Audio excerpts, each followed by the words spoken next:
un ancla inmutable.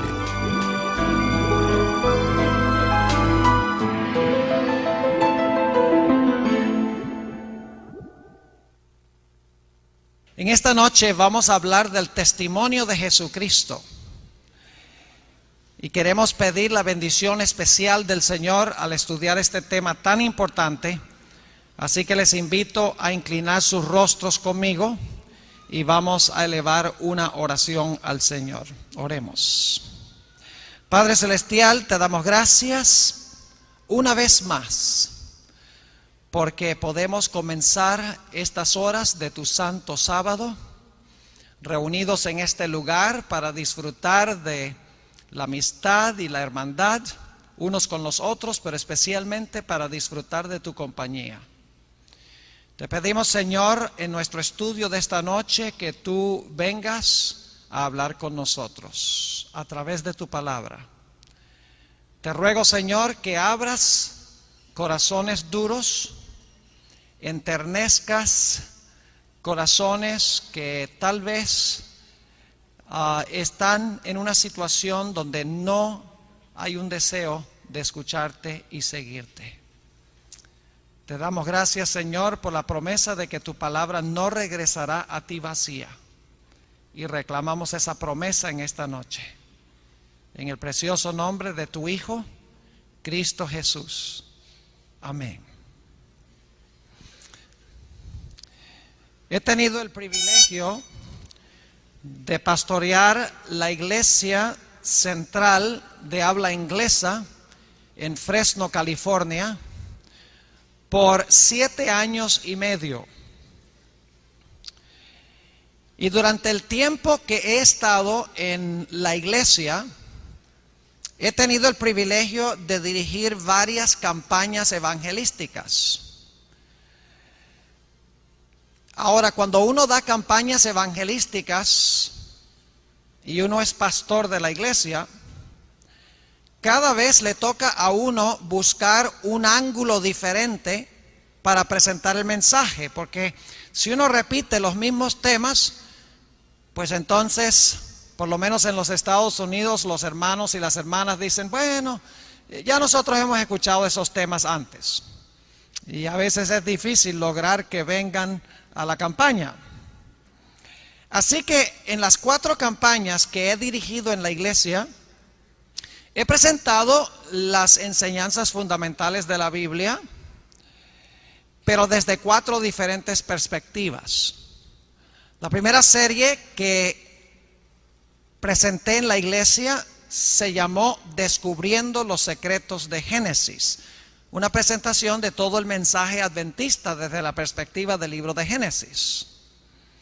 Luego, aproximadamente año y medio después, presenté una serie donde prediqué todas las doctrinas de la iglesia adventista desde la perspectiva del santuario. Fueron 24 presentaciones, todo nuestro mensaje, todas nuestras doctrinas fundamentales, pero sustraídas del santuario. Luego hice una tercera campaña donde el título era Lo que dijo Jesús.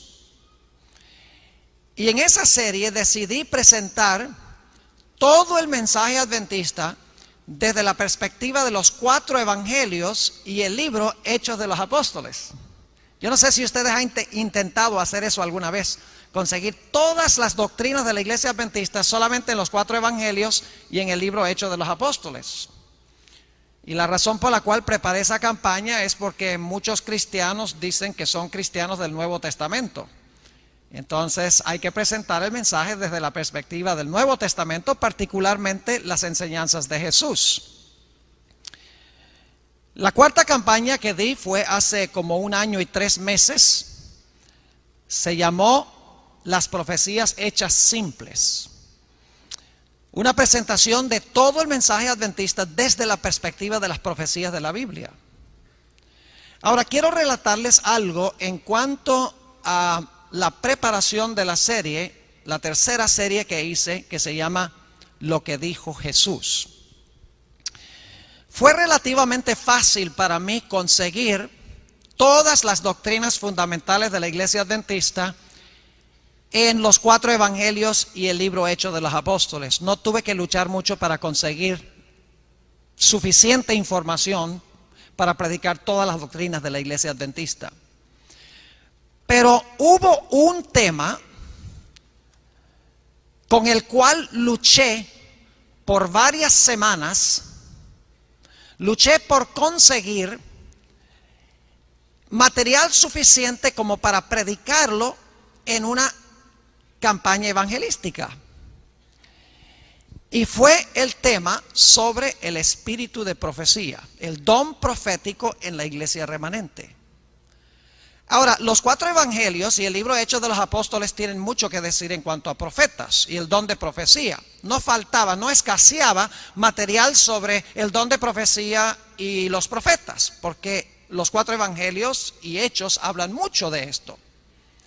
Pero yo quería presentar el don profético desde una perspectiva diferente que sencillamente hablar del don de profecía. Yo quería hablar del don de profecía en la iglesia remanente. Cómo Dios iba a levantar el don de profecía en la iglesia remanente.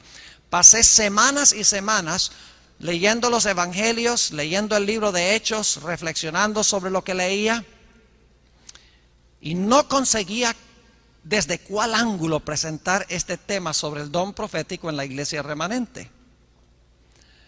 Hasta un día que estaba sentado en mi oficina, tenía mi Biblia abierta y estaba luchando con este asunto. Y estaba mirando, me acuerdo, estaba mirando al techo, reclinado en la silla, tratando de pensar cómo presentar este tema. Y de repente, como si me hubiera hablado una voz, no creo que fue una voz, creo que fue nada más un pensamiento, pero es como si hubiera escuchado una voz que dijo: estudia la vida y la misión de Juan el Bautista. Ese pensamiento no me salió a mí, de mi mente. A mí no me cabe duda de que en ese momento, cuando yo luchaba por semanas con la forma de presentar el espíritu de profecía en una campaña evangelística, que Dios a través de su Espíritu Santo me inculcó en mi mente ese pensamiento: estudia la vida y la misión de Juan el Bautista. Así que fue una concordancia bíblica y busqué todas las referencias a Juan el Bautista en los evangelios y en el libro de Hechos. Y lo que descubrí fue aterrador. Lo que descubrí es lo que quiero compartir con ustedes esta noche. Les voy a decir desde el comienzo para dónde vamos con este asunto. A mí no me cabe duda alguna, y ustedes van a ver por qué, de que Juan el Bautista fue llamado por Dios especialmente para preparar a un pueblo para la primera venida de Jesús. Y Dios ha llamado o llamó a Elena G. de White con el fin de preparar a un pueblo para la segunda venida de Jesús. He llegado a la conclusión de que el don profético en la iglesia adventista en realidad es paralelo al mensaje que presentó Juan a la nación judía. Y en esta noche yo quiero compartir con ustedes los resultados de esa investigación para que nosotros nos demos cuenta que Dios nos ha dado un don extraordinario, un don precioso que lamentablemente muchos hemos olvidado y estamos ignorando. Quiero comenzar nuestro estudio esta noche yendo al Evangelio según San Juan, el capítulo 1 y los versículos 19 al 22. San Juan, el capítulo 1 y los versículos 19 al 22. Aquí está hablando de Juan el Bautista. En efecto, vienen a Juan y le hacen una pregunta. Noten el versículo 19. Este es el testimonio de Juan, cuando los judíos enviaron de Jerusalén sacerdotes y levitas para que le preguntasen, ¿tú quién eres? Fíjense la pregunta, ¿quién eres tú, Juan el Bautista? Confesó y no negó. Si no confesó, yo no soy el Cristo.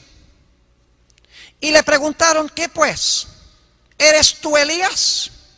Dijo, no soy. ¿Eres tú el profeta? Y respondió, no. Le preguntan a Juan, ¿eres tú el profeta? Y Juan el Bautista dice, no. Entonces surge la pregunta, si no era el profeta, ¿quién era?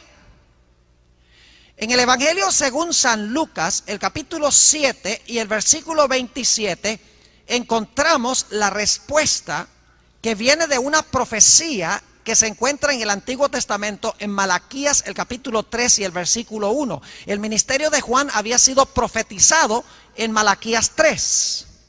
Y quiero que noten que aunque Juan dice que no es el profeta, a pesar de eso, Dios llama a Juan con un nombre muy especial.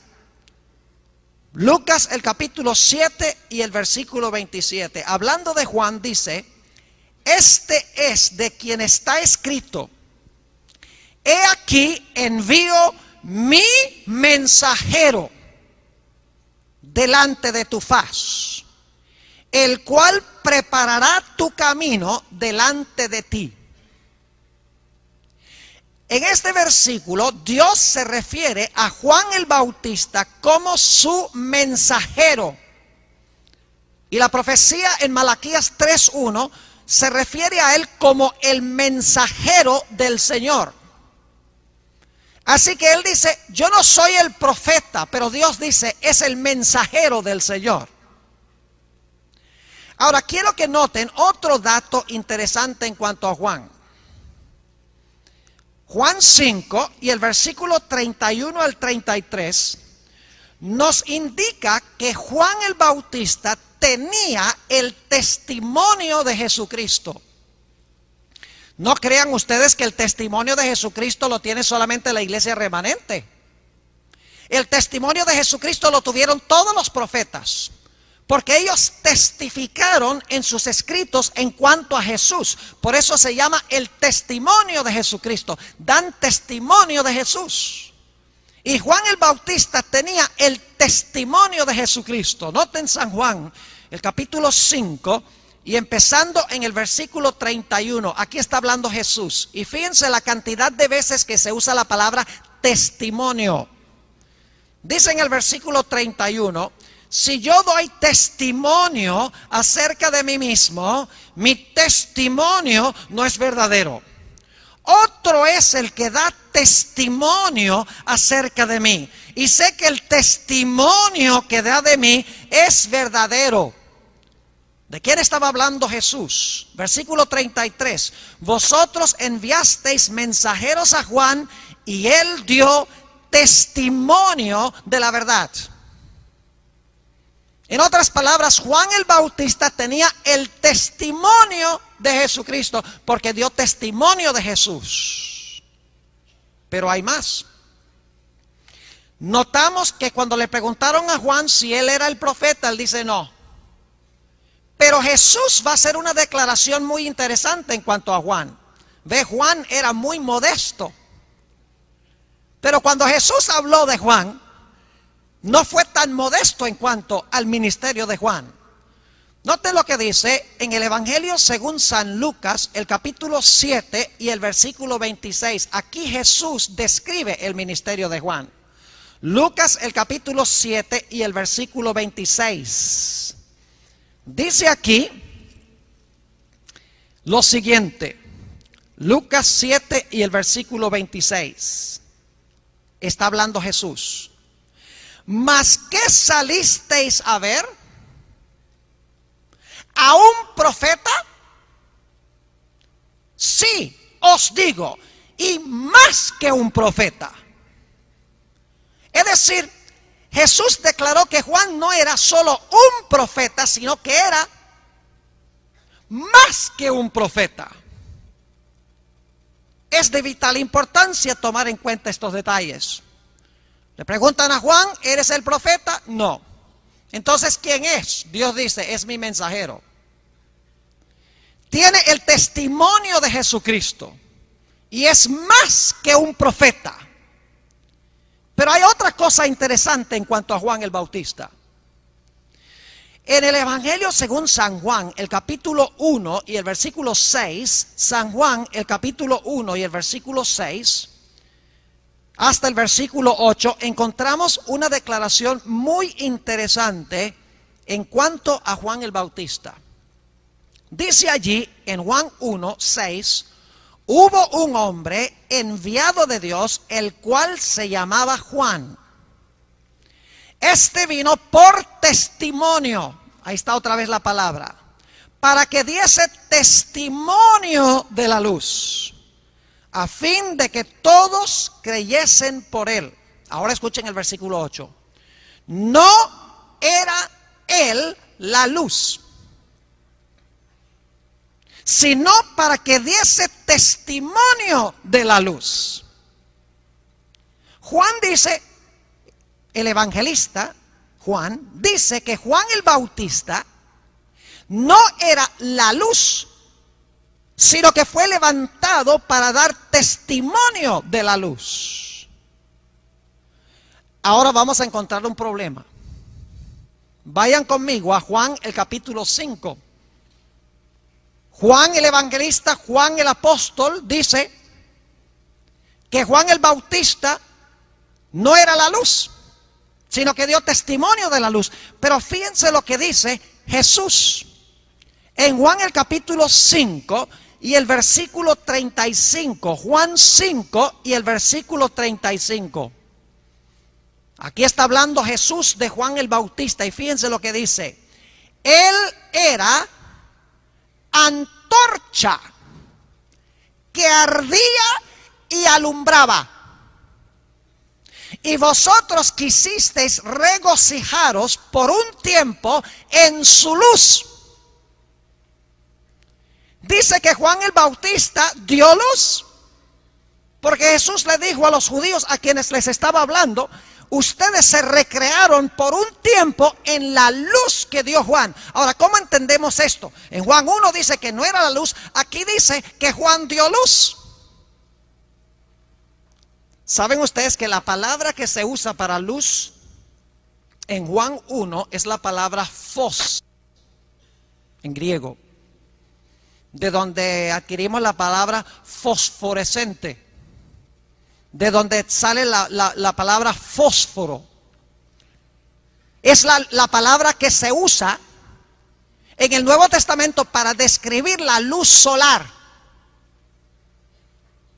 Pero la palabra que se usa para luz, hablando de Juan el Bautista, es la palabra lugnos, que significa una vela, una lámpara, o como dice aquí, una antorcha.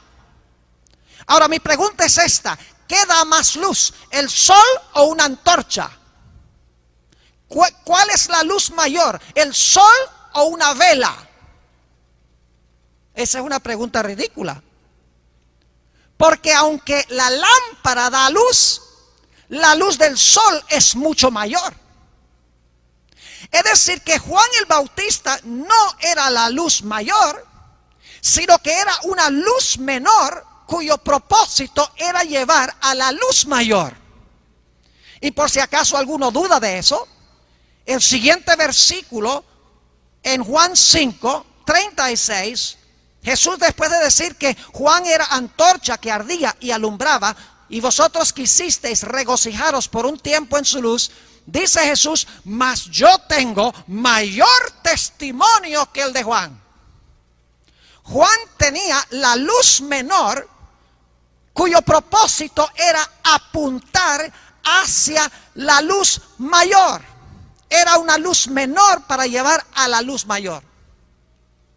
Ahora, lo interesante es que Juan el Bautista no era un profeta canónico.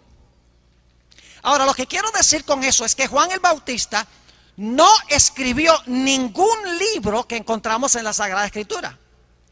Él era un profeta extracanónico. Es decir, no escribió nada que está incorporado en la Sagrada Escritura. Pero no por eso era menos profeta que los profetas que escribieron libros de la Biblia. Sencillamente él era una luz menor cuyo propósito era alumbrar a la luz mayor. Pero no era un profeta que escribió un libro que está incluido en la Sagrada Escritura. Ahora, lo interesante al examinar San Juan 5 es que nos damos cuenta que había otra fuente que daba testimonio de Jesús. No solamente Juan, una fuente extracanónica, fuera del canon bíblico, en el sentido de que no escribió ningún libro de la Biblia, sino que había otra fuente que también daba testimonio de Jesús y era una fuente canónica, era parte del canon bíblico. Noten lo que dice Juan, el capítulo 5 y el versículo 39, Juan 5, 39. Ya nos dimos cuenta que Juan, la luz menor, dio testimonio a Jesús, la luz mayor. Pero había otra fuente que también daba testimonio de Jesús. Y era una fuente escrita. Dice en Juan 5 y el versículo 39, escudriñad las Escrituras. Posiblemente la mejor traducción sería, escudriñáis las Escrituras. Es decir, ustedes escudriñan las Escrituras. Porque a vosotros os parece que en ellas tenéis la vida eterna y ellas son las que dan testimonio de mí. Así que había dos fuentes que daban testimonio de Jesús. Estaban en primer lugar las Escrituras del Antiguo Testamento. Y estaba este otro profeta que no tiene ningún escrito incorporado en la Sagrada Escritura, en el Antiguo Testamento. Un profeta canónico y un profeta extracanónico cuyo propósito es alumbrar las páginas de los escritos de los profetas en el Antiguo Testamento. Tal vez les puedo explicar cuál era el propósito por el cual Dios levantó a Juan. Los judíos se jactaban de tener las Escrituras, pero habían torcido las Escrituras, estaban viviendo en oscuridad, no veían en las Escrituras a Jesús. Y por lo tanto Dios dijo, voy a levantar a Juan el Bautista para que Juan el Bautista alumbre las profecías del Antiguo Testamento para que ellos puedan comprender que esas profecías se cumplen en Jesús. Es decir, los judíos tenían las Escrituras, se jactaban de las Escrituras, decían, nosotros tenemos a Moisés, nosotros tenemos los profetas, pero estaban desobedeciendo los escritos. Y por lo tanto Dios levanta a un profeta, Juan el Bautista, y dice, voy a ayudarles en su comprensión de las Escrituras, en su comprensión del Antiguo Testamento. Les voy a levantar a Juan para que él apunte a Jesús, para que todos puedan ver que Jesús es el centro del Antiguo Testamento. Y les puedo dar un ejemplo de esto.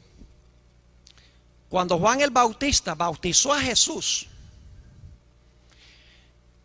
apuntó al maestro y le dijo a la muchedumbre, he aquí el Cordero de Dios que quita el pecado del mundo. Pregunto, ¿era esa nueva luz? ¿Era eso un concepto que la gente nunca había oído? Claro que no.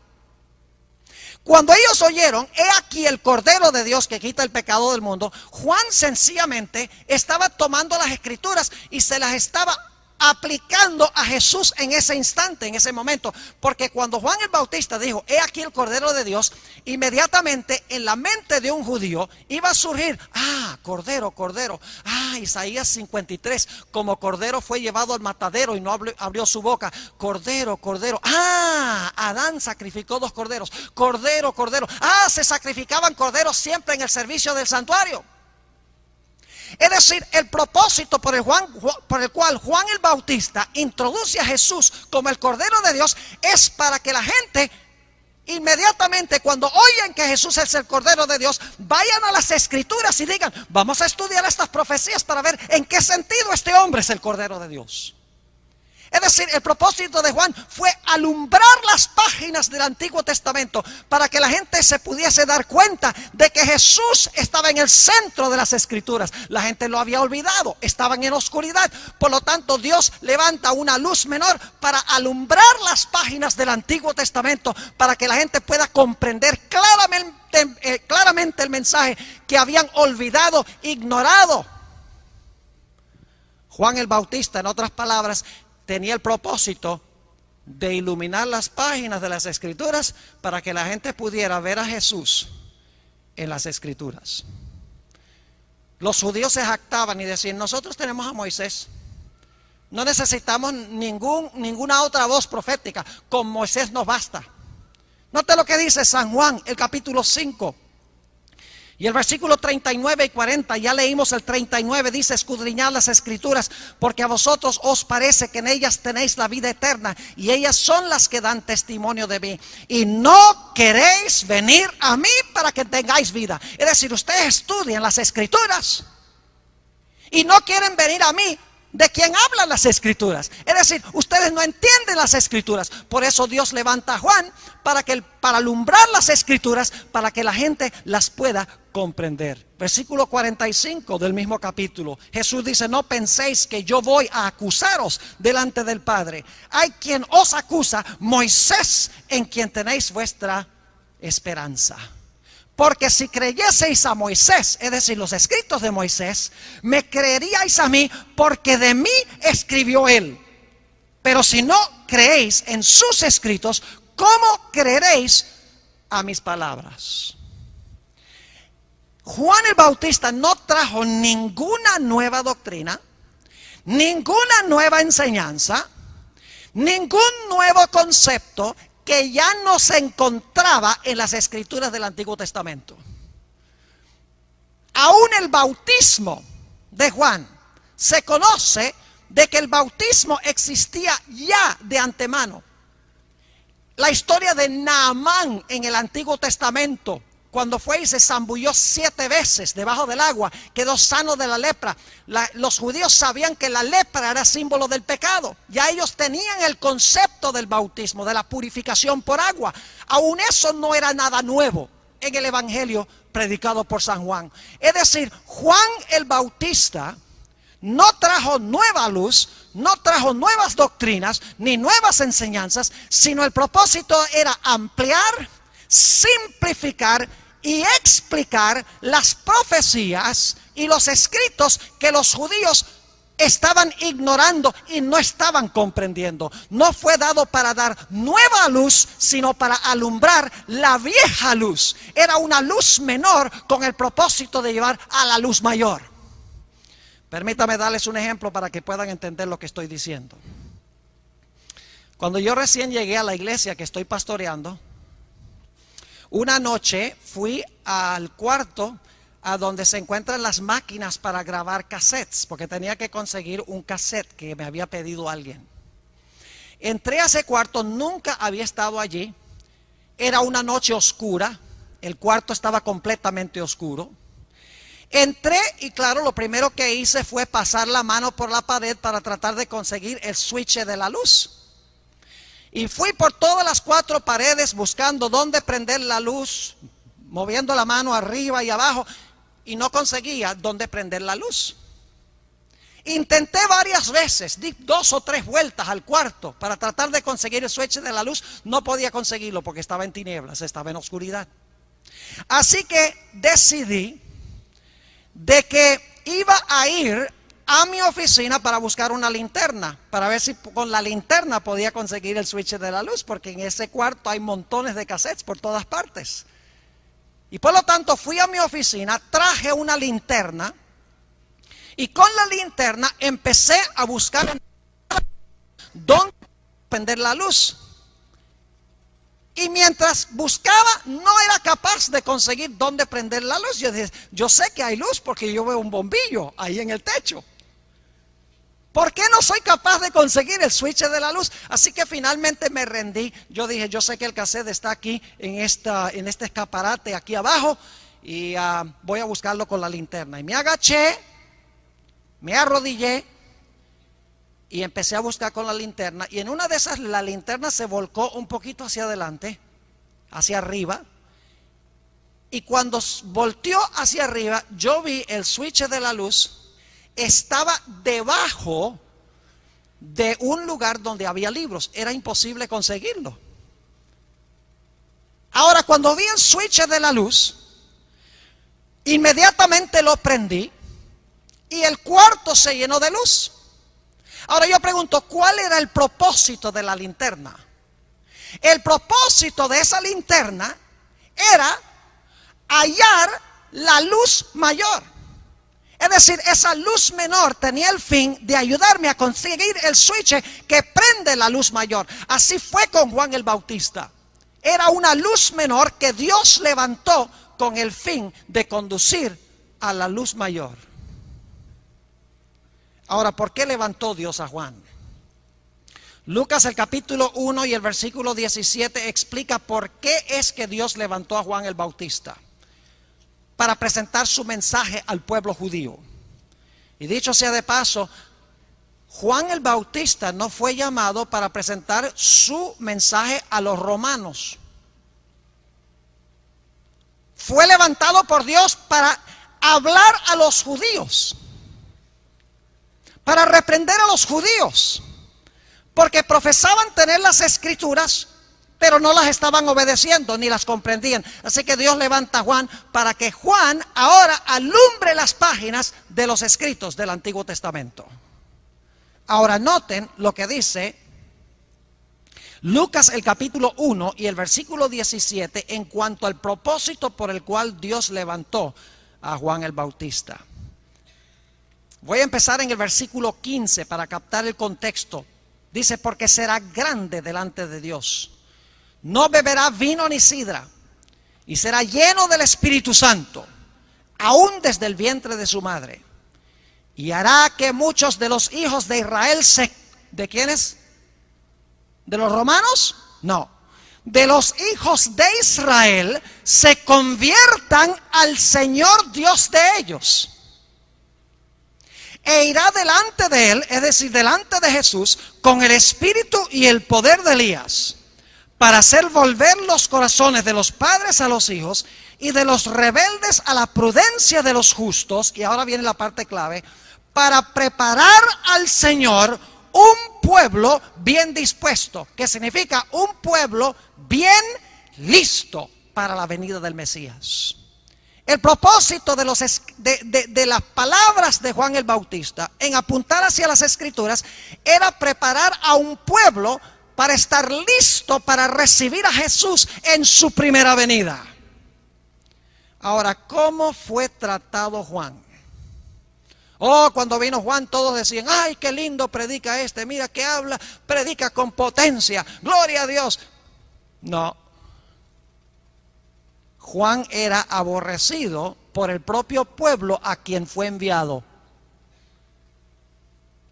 Y déjeme hacer un paréntesis aquí, hermanos y hermanas, los que me escuchan por radio, los que ven por televisión. Hay personas dentro de la iglesia adventista que critican a Elena White. No me sorprende. Me sorprendería que no la criticaran.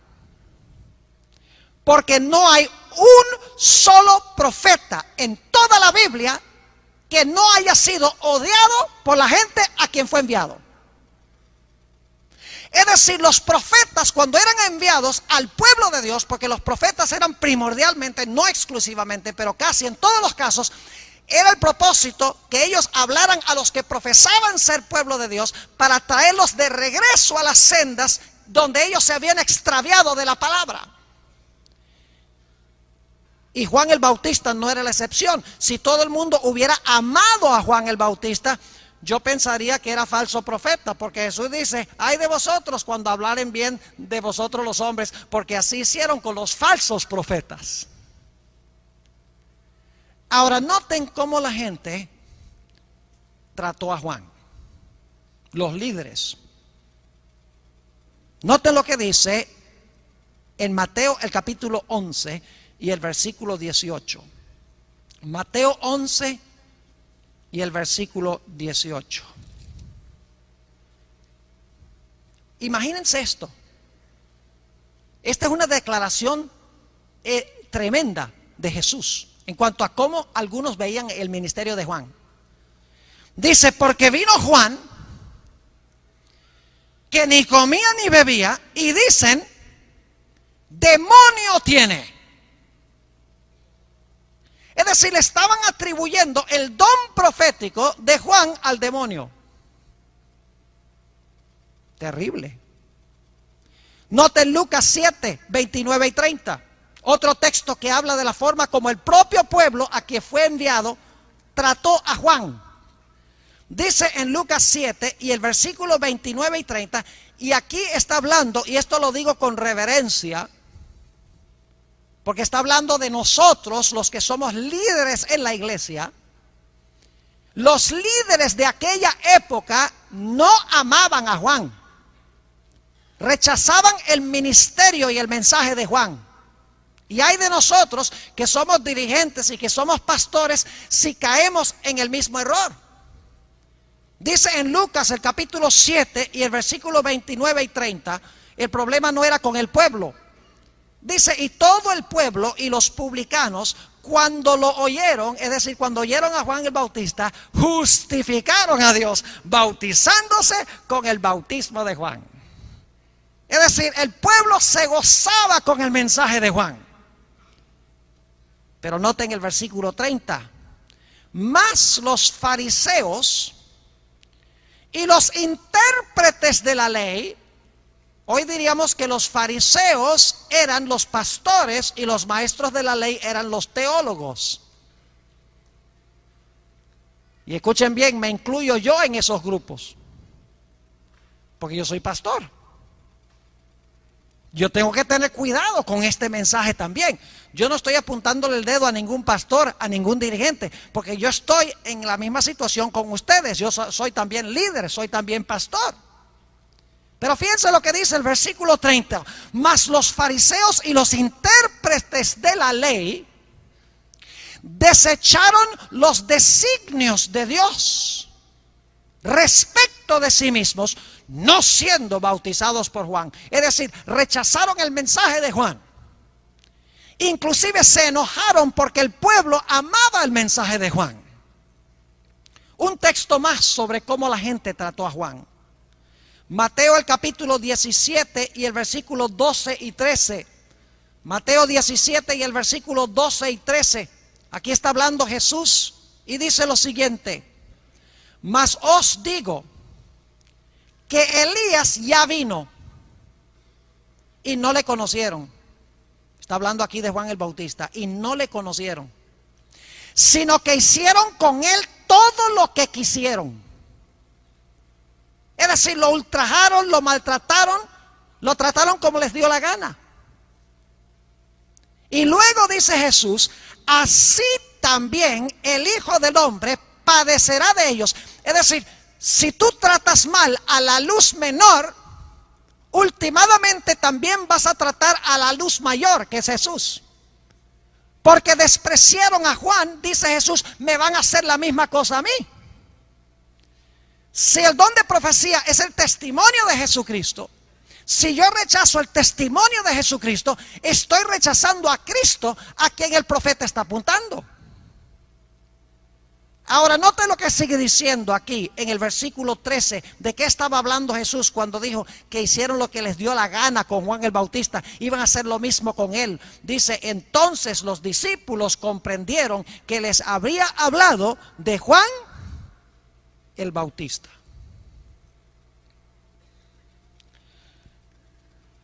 Ahora les voy a decir algo muy solemne e importante. Los profetas no eran perfectos. Los profetas tenían debilidades. Los profetas crecían en su conocimiento de la verdad a medida que Dios les revelaba la verdad. A veces los profetas tenían un conocimiento parcial, hablaban cierta cosa y luego Dios les revelaba más luz y lo que no comprendían se aclaraba. Y era injusto tomar lo primero que ellos creyeron, donde su conocimiento era limitado y parcial, y no tomar en cuenta el desarrollo de la verdad como Dios se lo dio al profeta. Ahora, Juan el Bautista es un ejemplo de esto. Ustedes recuerdan que cuando el Señor Jesucristo vino para ser bautizado de Juan, Juan estaba emocionado y apunta y dice: he aquí el Cordero de Dios que quita el pecado del mundo. Este es el Mesías prometido, dice Juan el Bautista. ¿Saben ustedes que Juan el Bautista no tenía claro de que iba a haber la primera y la segunda venida? Si ustedes leen Mateo 3, que no tenemos tiempo de leer en esta noche, si leyeran Mateo el capítulo 3, ustedes van a darse cuenta que Juan el Bautista creía de que el Mesías iba a venir solo una vez, iba a establecer su reino eterno en este mundo. Él no entendía que el Mesías iba a venir a sufrir, iba a morir y luego después iba a pasar un tiempo y ese mismo Mesías iba a regresar en su venida gloriosa. Él pensaba que la venida gloriosa era en ese momento cuando viniera el Mesías. Tenía un concepto limitado del Mesías. Y cuando el Señor Jesucristo empezó a hablar de amor y ama a los romanos y ama a los publicanos y empezó a mezclarse con las prostitutas y con los pobres y con los pecadores, Juan el Bautista empezó a dudar en cuanto a Jesús. No entendía cómo este Jesús cuadraba con el concepto parcial que él tenía en cuanto al Mesías. Inclusive llegó a ser tan serio que cuando Juan el Bautista estaba en la cárcel, y esto se relata en Mateo el capítulo 11, cuando estaba en la cárcel, él llama a algunos de sus discípulos y les dice: mire, yo quiero que ustedes vayan a Jesús y le hagan una pregunta. ¿Eres tú el que estábamos esperando o debemos esperar a otro? ¿Qué diferencia? Al principio, este es el Cordero de Dios que quita el pecado del mundo. Más adelante, cuando Jesús no cuadraba con el concepto del Mesías que tenía Juan, él dice: ¿eres tú en verdad el que estábamos esperando o debemos esperar a otro? Y dice la Biblia que Jesús no contestó la pregunta inmediatamente cuando vinieron los mensajeros de Juan. Sencillamente les dijo: quédense aquí y miren lo que voy a hacer todo el día. Y Jesús ese día abrió los ojos de los ciegos, sanó paralíticos, curó leprosos, echó demonios. Y al final del día le dijo a Jesús a los mensajeros de Juan: regresen ahora ustedes a Juan y cuéntenle las cosas que ustedes han visto. Y dice el deseado de todas las gentes que cuando los discípulos de Juan regresaron y le contaron lo que habían visto ese día, Juan dijo: yo no entiendo todo lo relacionado con el Mesías, pero este es el que estábamos esperando. Y se empezaron a aclarar sus ideas en su mente. Es decir, los profetas crecen en su conocimiento de la verdad. Cuando no tienen plena comprensión de algo, con el transcurso del tiempo Dios lo aclara y lo amplía. Y es injusto tomar lo que dijeron al principio, que es un conocimiento parcial, y decir que siempre creyeron eso y que Dios no lo aclaró con el transcurso del tiempo. Y la razón por la cual digo esto es porque Elena White, y me voy a adelantar un poco, Elena E. de White al principio, después de 1844, creía que la puerta de la gracia se había cerrado para el mundo. Y algunos han tratado de darle la vuelta y decir: no, no creía eso, y tratan de arguir de que no. Pero según lo que yo he visto, Elena White creía que la puerta de la gracia se había cerrado para el mundo. Y algunos usan eso para decir: ve, se equivocó, se equivocó. Pero lo mismo se puede decir de Juan el Bautista, también se equivocó. Pero Juan creció en su conocimiento y Dios le aclaró. De la misma manera, Elena G. de White, después de un tiempo, se dio cuenta que la puerta de la gracia no se había cerrado para el mundo, sino que se había cerrado para aquellos que rechazaron el mensaje de Daniel 8:14 en el gran chasco de 1844, que la puerta de la gracia todavía estaba abierta para el mundo, y ella lo dijo en sus escritos. es injusto tomar lo que ella dijo una vez sin la aclaración que le dio Dios con el transcurso del tiempo. Los profetas crecen en su conocimiento y debemos nosotros ver eso con cualquier profeta bíblico, al igual que con el espíritu de profecía. Ahora hemos hablado de Juan. Hablemos ahora del profeta moderno. Repasemos lo que estudiamos de Juan. Le preguntan, ¿eres tú el profeta? No. ¿Quién es? El mensajero del Señor. Tenía el testimonio de Jesucristo. Era más que un profeta. Y era una luz mayor cuyo propósito era una luz menor para alumbrar hacia la luz mayor. Odiado por las personas, por el mismo pueblo a quien fue enviado. Ahora quiero leer unas citas muy interesantes de Elena G. de White. Ella no estaba consciente de esto, yo estoy seguro. Pero en sus escritos se nota el paralelo entre ella y Juan el Bautista. Primera cita que quiero leer la encontramos en Mensajes Selectos, tomo 1, página 36. Escuchen esto. ¿Recuerdan que fueron a hacerle la pregunta a Juan, ¿eres tú el profeta? Ahora escuchen esto. Algunos han tropezado en el hecho de que dije que no pretendía ser profetisa. Y han preguntado por qué. ¿Por qué, Elena White, dijiste tú que no eres profetisa? Dice ella, no he tenido otra pretensión sino la de que se me ha indicado que soy la mensajera del Señor, que Él me llamó en mi juventud para ser su mensajera, para recibir su palabra y dar un mensaje claro y decidido en el nombre del Señor Jesús. Sigue diciendo, en mi temprana juventud se me preguntó varias veces, ¿es usted profetisa? Siempre he respondido, soy la mensajera del Señor. Sé que muchos me han llamado profetisa, pero no he pretendido ese título. Mi Salvador me declaró que era su mensajera.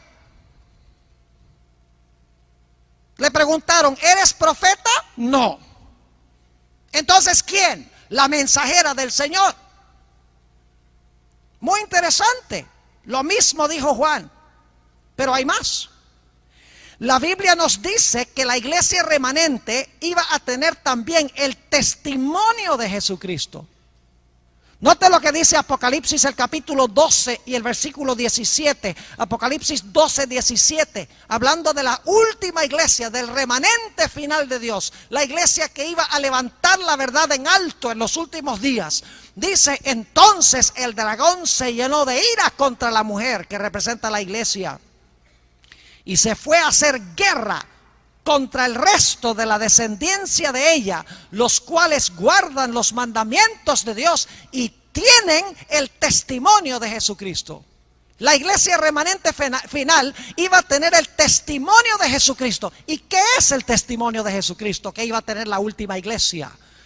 En Apocalipsis 19 y el versículo 10, el mismo apóstol Juan, escribiendo en el libro de Apocalipsis, explica qué es el testimonio de Jesucristo. Dice allí en Apocalipsis 19 y el versículo 10, y yo me postré a sus pies para adorarle. Y él me dijo, mira, no lo hagas. Yo soy consiervo tuyo y de tus hermanos que retienen el testimonio de Jesús. Adora a Dios, porque el testimonio de Jesús es el espíritu de la profecía. El testimonio de Jesús es el espíritu de profecía. Y según Apocalipsis 12, 17, la iglesia remanente iba a tener el espíritu de profecía, iba a tener el testimonio de Jesucristo. Es decir, debemos esperar que la iglesia remanente tenga alguien que tuvo el mismo don que Juan el Bautista. Y va a ser una mujer que cuando le pregunten que es profeta, dice no. Entonces, ¿quién? La mensajera del Señor. Pero hay más. Recuerdan que Juan el Bautista dijo, yo no soy profeta, pero Jesús dijo que era más que un profeta. Noten lo que dice Elena White en Mensajes Selectos, tomo 1, en la página 40. Dice ella, mi obra incluye mucho más de lo que significa ese nombre, es decir, el nombre profeta. Me considero a mí misma como una mensajera a quien el Señor le ha confiado mensajes para su pueblo. Es decir, ella dice, mi labor es la labor de un profeta, sí, pero es una labor mucho más grande que la de un profeta. Juan el Bautista dijo la misma cosa. Ahora, otra cosa muy interesante en cuanto a Elena G. de White es lo que ella dijo en cuanto a sus escritos. ¿Recuerdan que Juan el Bautista era la luz menor cuyo propósito era llevar a la luz mayor? Fíjense lo que dice la sierva de Dios en el Mensajes Selectos, tomo 3, la página 30. Escuchen la terminología. Dice ella, poco caso se hace a la Biblia. Y por esto el Señor ha dado una luz menor para guiar a los hombres y a las mujeres a la luz mayor. Se refiere a sus escritos como la luz menor y que la intención de esos escritos es llevar a la luz mayor. Fíjense qué paralelos tan interesantes. ¿Eres profeta? No. Entonces, ¿quién? La mensajera del Señor. Tenía el testimonio de Jesucristo, según el libro de Apocalipsis. Es más que un profeta y es una luz menor cuyo propósito es llevar a la luz mayor. Y el propósito final del espíritu de profecía es preparar a un pueblo para la segunda venida, como Juan el Bautista preparó a un pueblo para la primera venida. Y dicho sea de paso, Elena G. de White no tiene ningún libro que está incluido en la Biblia, en la Sagrada Escritura. Ella es una profetisa extracanónica, es decir, ella está fuera del canon bíblico. El propósito de ella no es añadirle capítulos o libros a la Biblia. El propósito de ella es alumbrar sobre las páginas de la Biblia para clarificar, simplificar, ampliar las verdades ya dadas. Es más, Elena G. de White no da ni una sola doctrina en sus escritos que no se pueda presentar desde la Biblia sola. Ella sencillamente ilumina las páginas de la Biblia, clarifica, amplía y nos ayuda a entender mejor la Sagrada Escritura. Especialmente a un pueblo que dice, nosotros somos el pueblo del libro, nosotros nos guiamos solamente por la Biblia y la Biblia sola. Pero muchos que dicen nos guiamos por la Biblia y la Biblia sola están violando los principios más fundamentales de la Biblia. Por lo tanto, el espíritu de profecía es dado para que se pueda ampliar a donde el pueblo de Dios está fallando, para que puedan remediar la situación en sus vidas. Déjenme darles uno o dos ejemplos. Una vez estaba predicando en la ciudad de Albuquerque, en el estado de Nuevo México, en los Estados Unidos.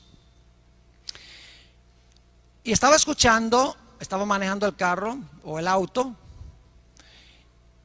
y estaba escuchando un programa donde un pastor cristiano estaba contestando preguntas por radio. La gente llamaba y él respondía la pregunta en vivo. Bueno, a medida que estaba escuchando, llamó una persona y le dijo al pastor que estaba contestando las preguntas, mire, yo tengo dos preguntas que me gustaría que me contestara. Número 1, ¿es pecado fumar? Y la segunda pregunta es, ¿me va a mandar Dios al infierno por fumar? Preguntas interesantes. Pero las respuestas del que estaba en la emisora de radio de este pastor me aterraron aún más que las preguntas. El que estaba contestando las preguntas, que era un pastor cristiano, dice: en cuanto a su primera pregunta, le puedo asegurar que fumar no es pecado, porque en ninguna parte de la Biblia consigues que dice no fumarás.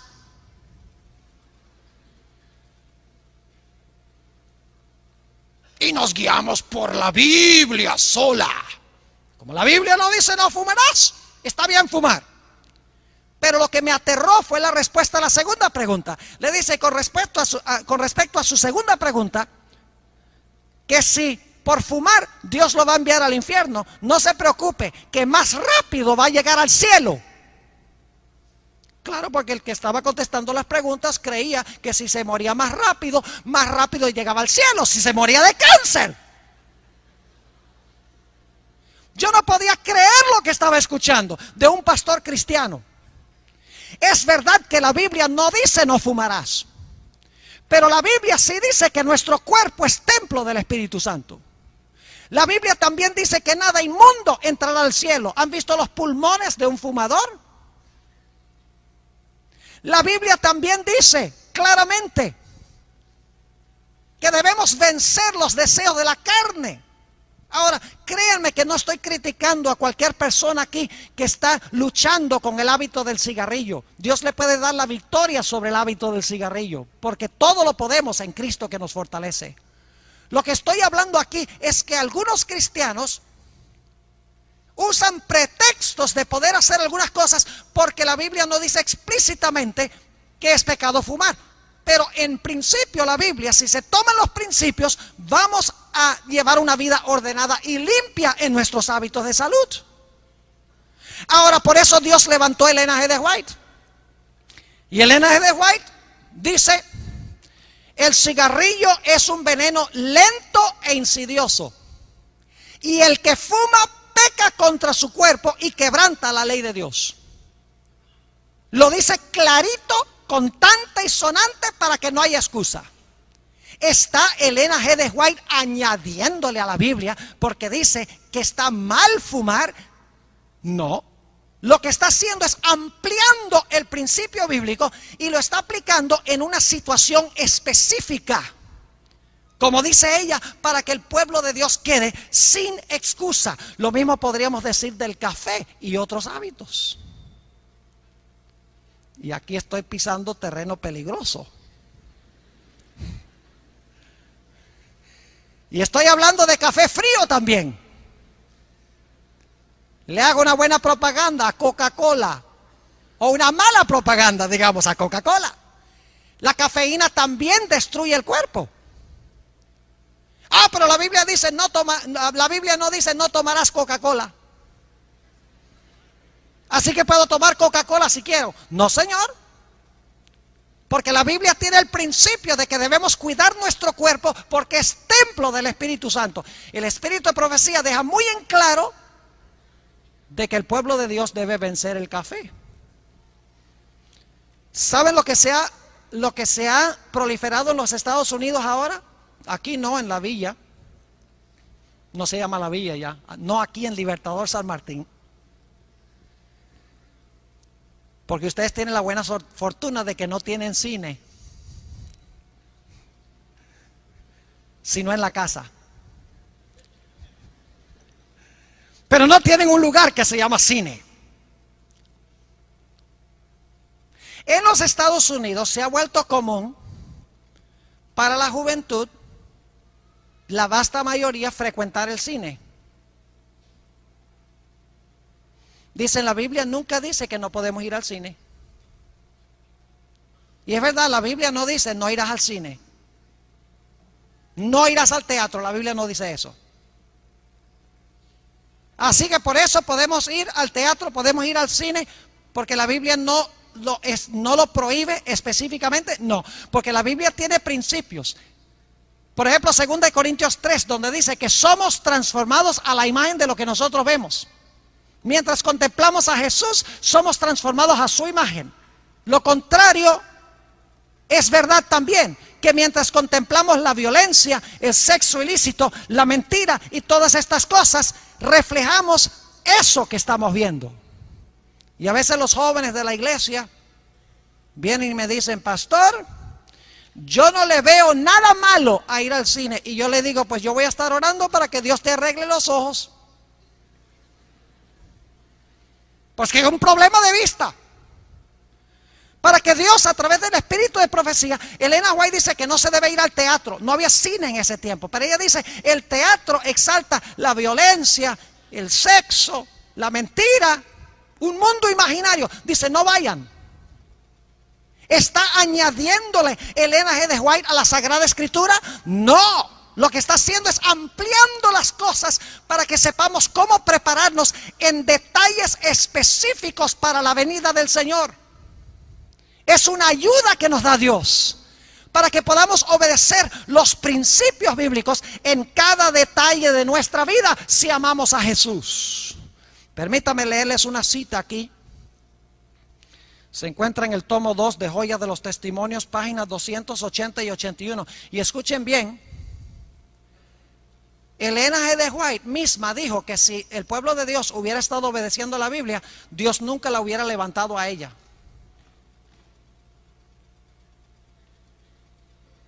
Inclusive ella dice que el único propósito para el cual Dios la levantó a ella es para apuntar a la Biblia, ampliar la Biblia, explicar la Biblia, para que lo podamos entender mejor. Dice ella lo siguiente: si os hubieseis dedicado a estudiar la palabra de Dios con un deseo de alcanzar la norma de la Biblia y la perfección cristiana, es decir, si estudias la Biblia porque tú quieres alcanzar la perfección cristiana, no habríais necesitado los testimonios.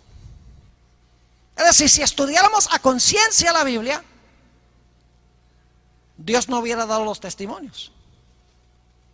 Sigue diciendo, es porque habéis descuidado el familiarizaros con el libro inspirado de Dios, por lo que Él ha tratado de alcanzaros mediante testimonios sencillos y directos, llamando vuestra atención a las palabras de la inspiración que habéis descuidado de obedecer, e invitándoos a amoldar vuestra vida de acuerdo con sus enseñanzas puras y elevadas. Sigue diciendo, los testimonios escritos, escuchen bien, los testimonios escritos no son dados para proporcionar nueva luz, sino para impresionar vívidamente en el corazón las verdades de la inspiración ya reveladas. El deber del hombre hacia Dios y sus semejantes ha sido especificado distintamente en la palabra de Dios. Es decir, si tú quieres saber cuál es tu deber para con Dios y tus semejantes, está clarito en la Sagrada Escritura.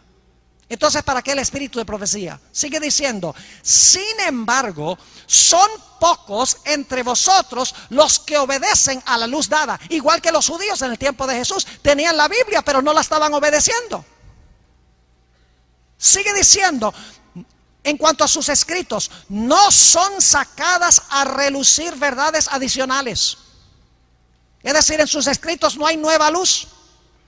En sus escritos no hay nuevas doctrinas, nuevas enseñanzas que no están en la Biblia. Dice, no son sacadas a relucir verdades adicionales, sino que Dios ha, escuchen bien, simplificado por medio de los testimonios las grandes verdades ya dadas, y en la forma de su elección las ha presentado a la gente para despertar e impresionar su mente con ellas, a fin de que todos queden sin excusas. En el día del juicio tú no vas a decir, pero Señor, tú no dijiste que no debía ir al cine, tú no dijiste que no debía fumar, tú no diste este y el otro detalle específico. Dios va a decir, si hubieran leído los principios de la Biblia con el deseo de alcanzar la perfección cristiana, hubieras sabido que necesitabas hacer cambios en tu vida. Te di inclusive los testimonios para especificar en detalle cómo aplicar esos principios a los aspectos específicos de la vida. Y por lo tanto, los que usen la excusa de que se rigen solo por la Biblia, y violan los principios de la Biblia, según el espíritu de profecía, van a quedar sin excusa. Quiero explicarles brevemente, ya concluyendo nuestro tema, por qué Dios levantó a Elena G. de White para el pueblo remanente. Y lo quiero explicar hablando un poco de otro profeta, o tal llamado profeta, que se levantó en la misma época que Elena White. Ahora voy a mencionar una denominación religiosa. No he hecho nada esta semana para mencionar nombres de denominaciones, pero voy a mencionar esta denominación. Y les digo una cosa, los miembros de esta denominación son gente muy buena. Aman a Dios, tienen altos valores familiares y son muy cuidadosos con sus principios de la salud. Me refiero a los mormones. ¿Cuántos de ustedes alguna vez han recibido una visita de un mormón? Hay bastantes aquí. Vienen dos jóvenes, muchas veces son gringos, con su camisa blanca, su corbata oscura y montando bicicleta. ¿Sí o no? Y muchachos bien arregladitos, bien parecidos. Es decir, dan buen testimonio. Y llegan a la casa, ¿y qué es el primer estudio bíblico que le dan? ¿Cuál es? ¿Cuál es el primer estudio bíblico? Los que han recibido los mormones saben que el primer estudio bíblico que ellos le dan es sobre cómo llegó a existir el libro de Mormón y por qué José Smith es un verdadero profeta. ¿Dónde presentamos los adventistas la doctrina del espíritu de profecía, si es que la presentamos? ¿A dónde?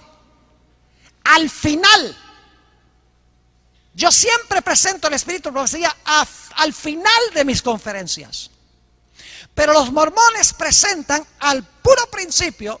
El primer estudio bíblico es tratar de persuadirnos a nosotros de que José Smith fue un verdadero profeta y que su traducción del libro de Mormón de un idioma antiguo egipcio es un libro tan confiable como la Biblia.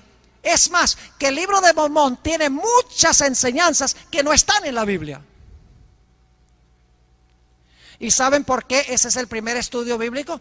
Porque con todo respeto digo que los mormones no pueden comprobar sus doctrinas solo de la Biblia. Y por eso ellos tienen que persuadir a la gente en el primer estudio bíblico de que acepten una fuente de autoridad adicional fuera de la Biblia, que es el libro de Mormón y algunos otros libros que ellos tienen. Porque si pueden convencerlos de que ustedes acepten el libro de Mormón como de autoridad, entonces ellos les pueden dar estudios bíblicos. Todos los estudios bíblicos se los pueden dar no solo con la Biblia, sino también con el libro de Mormón, porque usted aceptó el libro de Mormón como de igual autoridad que la Biblia y que tiene el libro de Mormón muchas doctrinas que no están en la Biblia. En la iglesia adventista es lo contrario. Por lo menos en mis conferencias de Génesis, del santuario, lo que dijo Jesús, las profecías de la Biblia, el don profético siempre lo presento al final. No porque sea menos importante, sino porque quiero que la gente vea que todas las doctrinas y enseñanzas de la iglesia adventista encuentran un apoyo claramente en la Sagrada Escritura. Y cuando llego al final, le digo a la gente, oh, dicho sea de paso, tenemos el postre. Tenemos en nuestra iglesia un profeta y les doy este estudio bíblico. Tengo 8 diferentes ángulos bíblicos por los cuales presentar el espíritu de profecía. 8 sermones diferentes. Estoy predicando solamente uno esta noche. Y les digo, mire, usted se ha dado cuenta que todo lo que yo he enseñado es de la Biblia. Y les explico por qué Dios levantó los escritos de Elena G. de White. Para que pudiéramos saber un poquito mejor, ampliado, simplificado, explicado los principios bíblicos a circunstancias específicas en nuestra vida, para que nos quede más claro. Y les digo, no es necesario, si usted pide la ayuda del Espíritu Santo y anhela alcanzar la perfección cristiana, usted ni siquiera necesitaría el espíritu de profecía. Pero es porque ignoramos nosotros los principios bíblicos que Dios ha dado, el espíritu de profecía. El espíritu de profecía es como un telescopio. Cuando usted pone un telescopio mirando al cielo, ¿el telescopio inventa las estrellas? No. ¿El telescopio le ayuda a ver estrellas que no ve a simple vista? Claro que sí. Las estrellas están ahí. Pero el telescopio magnifica el cielo para que pueda ver estrellas que no se ven a simple vista. Lo mismo sucede con el espíritu de profecía. Todos los principios están en la Biblia. Lo que hace Elena G. White es enfocarlos como un telescopio para magnificar lo que se encuentra en la Sagrada Escritura. Y el espíritu de profecía es un don inapreciable.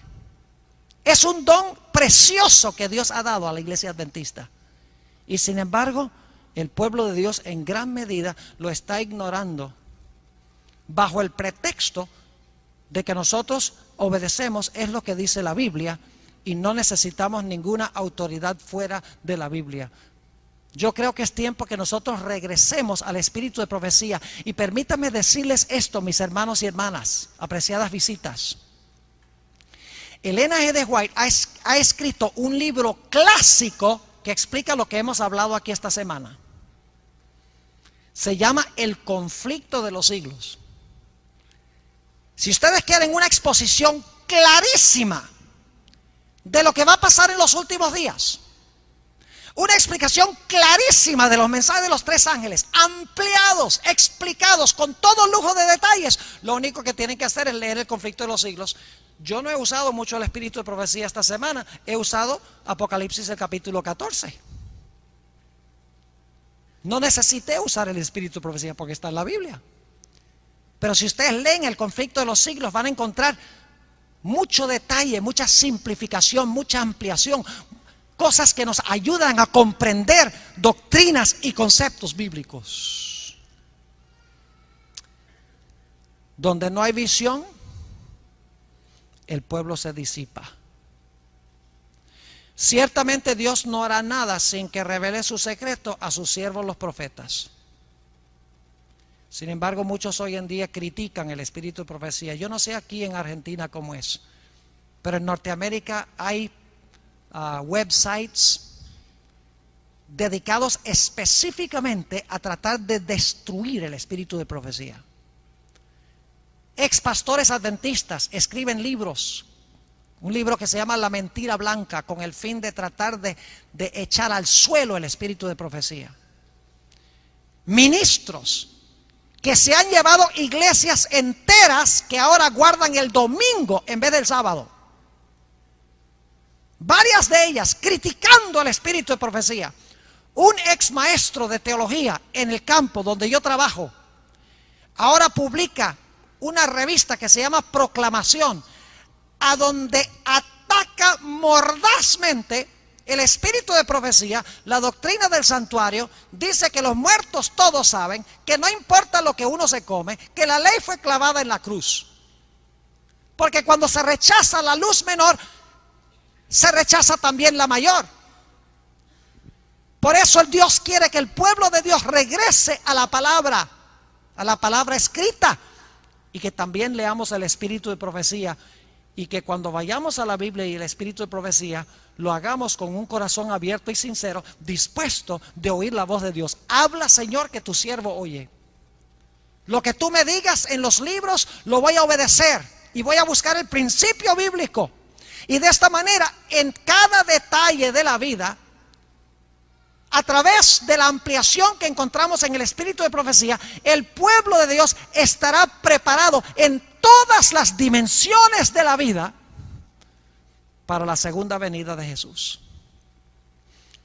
Quiero terminar en esta noche mencionándoles que Elena G. White vio en el tiempo de angustia a un grupo de adventistas. Proféticamente se le permitió ver el futuro, un grupo de adventistas en el tiempo de angustia. Y quiero leer esta cita, se encuentra en la página 45 de Mensajes Selectos, tomo 1. Dice: vi el estado de algunos que se adherían a la verdad presente, pero que no hacían caso de las visiones. La forma que el Señor había escogido para enseñar en algunos casos a los que erraban en la verdad bíblica. Es decir, el propósito del Espíritu de Profecía es corregir a los que yerran en la verdad bíblica. Sigue diciendo ella que en el tiempo de angustia, estas personas que decían Biblia sola, nada de testimonios, nada de visiones, hicieron una pregunta. Note lo que dice: ¿por qué no nos mostraste nuestro error para que pudiésemos haber hecho lo correcto y hubiéramos estado listos para este tiempo? Y Dios va a contestar: yo les advertí, les di los testimonios y ustedes los ignoraron y los pisotearon.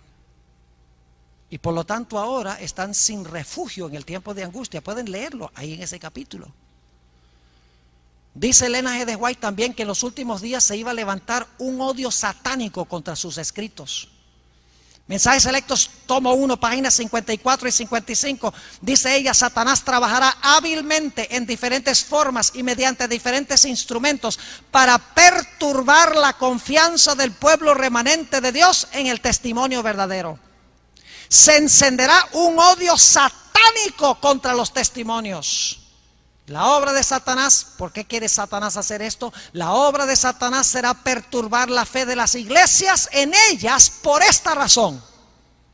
Satanás no puede disponer de una senda tan clara para introducir sus engaños y atar a las almas con sus errores si se obedecen las amonestaciones y reproches del Espíritu de Dios. Mis hermanos y hermanas, es tiempo de desempolvar los libros rojos y empezar a leerlos con mente y corazón abierta, diciéndole a Dios: revélame dónde estoy fallando, porque quiero desarrollar un carácter puro como el carácter de Jesús, porque quiero reflejar el carácter de Jesús cuando Él regrese. Es tiempo de quitarles el polvo a los libros rojos. Termino con esto. Una vez visité a un anciano de una iglesia. Me invitaron a almorzar. Y el anciano muy orgullosamente me llevó a la oficinita que tenía ahí en su casa. Y me mostró allí en un estante como 45 libros rojos del Espíritu de Profecía. Y me dice: pastor, tengo todos los libros del Espíritu de Profecía en mi biblioteca. Lo que me sorprendió es que todos los libros estaban cubiertos con papel celofán. Y lo miré y le dije: pero hermano, veo que usted tiene todos los libros del Espíritu de Profecía, pero todos están cubiertos con papel celofán. Me dice: pastor, es que si le quito el papel celofán se me dañan. Y lo miré y le dije: hermano, mejor que se dañen. De nada vale tener todos los libros ahí en el estante. Hay que quitarles el celofán, hay que abrirlos, hay que acabarlos, hay que leerlos, hay que ponerlos bien viejitos, que se le caigan las páginas, y poner nuestras vidas en armonía con este precioso don que Dios ha dado a la iglesia. En esta noche voy a hacer un llamado específico a los adventistas. El tiempo se ha ido. Tuvimos varias cosas antes del sermón esta noche, pero yo quiero hacer un llamado especial en esta noche a los adventistas. Los que no son adventistas, déjenme decirles: busquen un libro de Elena G. de White, lean El conflicto de los siglos, lean El deseo de todas las gentes, lean El camino a Cristo. Van a cobrar una bendición inmensa de leer este material. Va a ser una bendición. Va a transformar y cambiar su vida para bien. Quiero que escuchemos ahora al cuarteto cantar el himno Quiero ser cristiano. El Espíritu de Profecía tiene el propósito de hacernos menos cristianos. Escuchemos las notas Y luego cuando termine de cantar la primera estrofa voy a hacer un llamado específico a aquellos que están en nuestro medio que son adventistas del séptimo día. Escuchemos las palabras de este himno. Yo quisiera ser cual Cristo, de corazón, de corazón.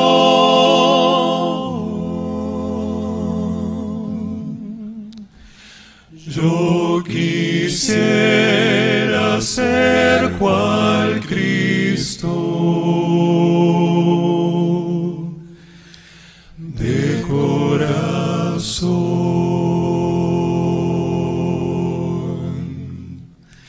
de corazón, de corazón,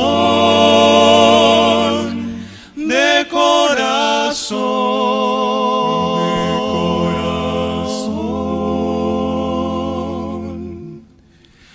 Yo quisiera ser cual Cristo,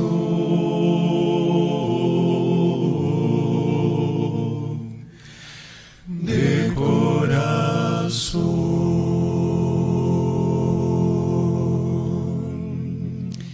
El desafío que les quiero lanzar en esta noche a los que son adventistas es el siguiente.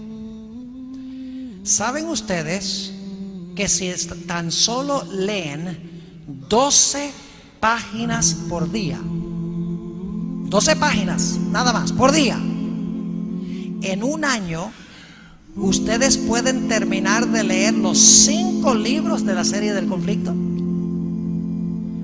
Patriarcas y profetas, profetas y reyes, deseo de todas las gentes, hechos de los apóstoles y conflicto de los siglos. Leyendo 12 páginas al día, en un año terminan de leer los 5 libros y les aseguro que su vida no será igual.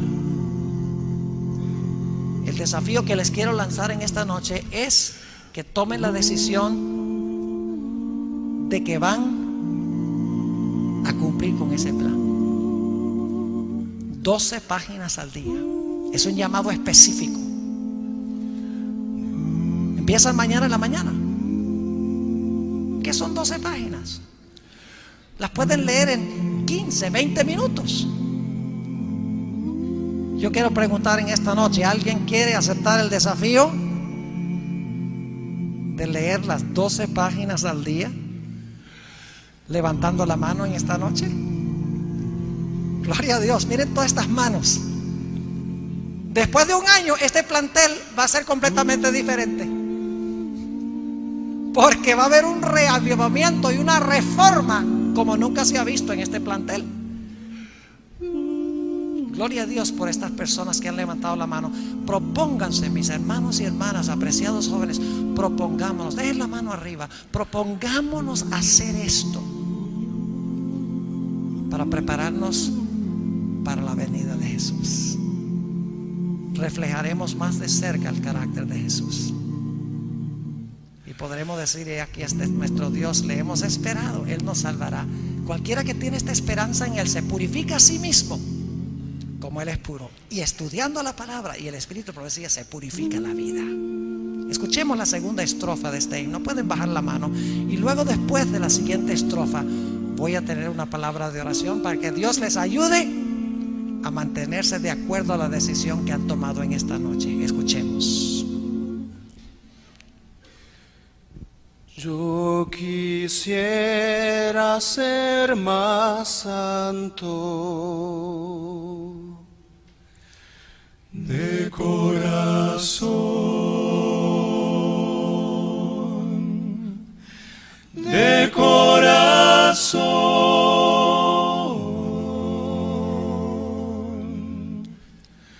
Yo quisiera ser más santo,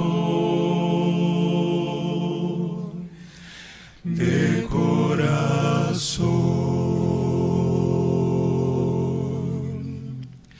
de corazón, de corazón, de corazón.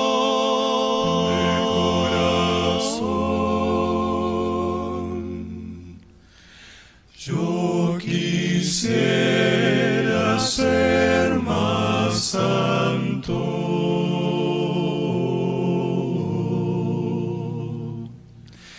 de corazón.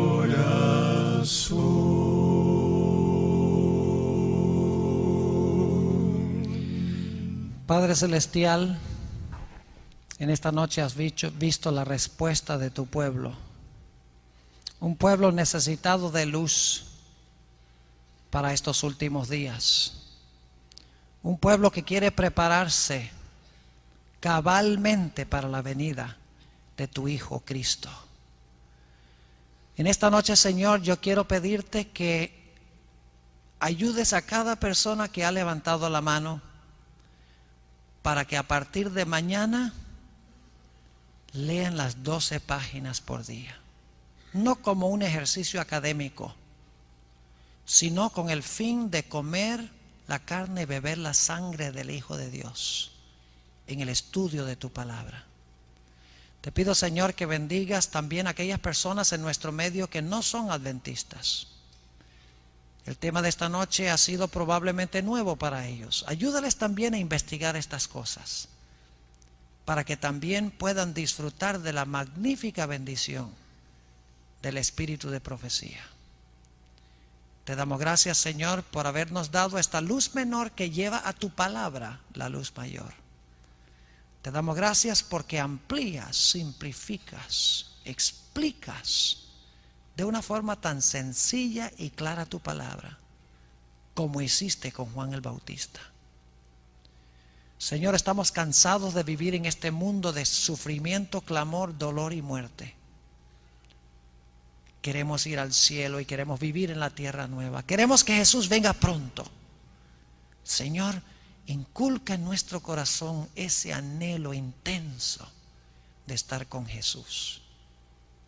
Te damos gracias por escuchar nuestra oración, pues te lo pedimos en el nombre de tu precioso Hijo, incomparable Hijo, Cristo Jesús. Amén. Amén.